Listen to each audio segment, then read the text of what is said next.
ഒന്ന് മാറിയേടാ. ദാ വരുന്നു. Please wait mister Chandrika.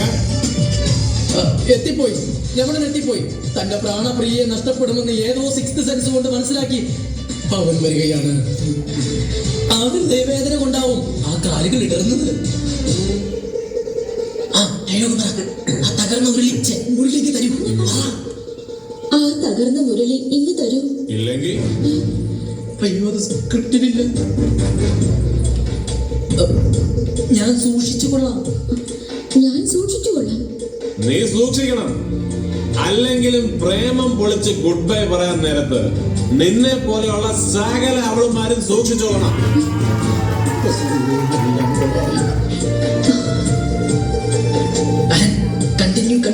എന്റെ സൗഹൃദത്തെ നീ പ്രണയമായി കണ്ടു. അത് നിന്റെ തെറ്റ് അല്ല, അത് നിന്റെ തെറ്റ്. നിന്റെ പ്രണയം നീ സൗഹൃദമായി നടിച്ചു. അതിന് നിനക്കുള്ള ബെസ്റ്റ് ആക്ട്രസ് അവാർഡ് തരാനാണ് ഞാൻ വന്നിരിക്കുന്നത്. ആത്മബലി കൊണ്ട് നീ എന്നെ ശിക്ഷിക്കരുത്. ആത്മബലി കൊണ്ടല്ലടാ, ചാട്ടവാറ് കൊണ്ട് വേണോ ഇവളെയൊക്കെ ശിക്ഷിക്കാൻ.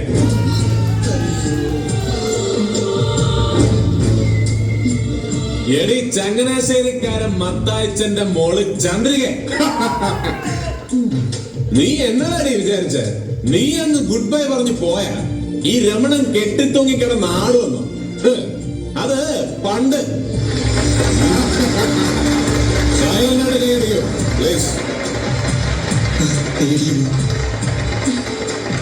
ഇപ്പൊ എന്റെ കഴുത്തിലൊരു കുരുക്ക് വീഴുന്നെങ്കിൽ അതിന്റെ മറ്റേ അറ്റത്ത് നീയും ഉണ്ടാവും മോളെ.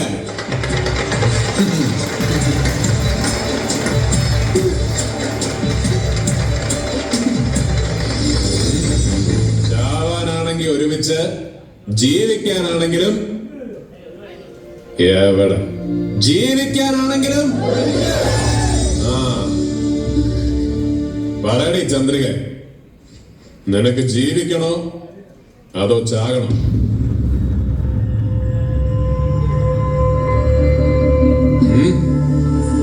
പറയാൻ. കർത്തനിട്ട ചവിട്ട് ഞാൻ. വെറുതെ പ്രശ്നം ഉണ്ടാക്കണം. അവളൊന്നും ചെയ്യരുത്. ഞാനൊന്നും ചെയ്യില്ല. എല്ലാം തീർന്നു. പക്ഷേ ഇവൾ ഇത്രയും പേരുടെ മുമ്പിൽ വെച്ച് പറയണം എന്നെ സ്നേഹിച്ചിട്ടില്ല, എന്നെ പിരിഞ്ഞാലും സന്തോഷമായിട്ട് ജീവിക്കും.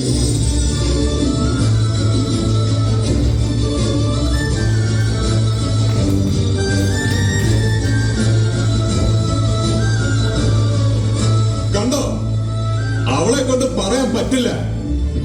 ഞാനൊരു തെറ്റ് ചെയ്തു, അതിന് ഞാൻ മാപ്പ് പറയാൻ തയ്യാറാണ്, എത്ര വട്ടം വേണമെങ്കിലും.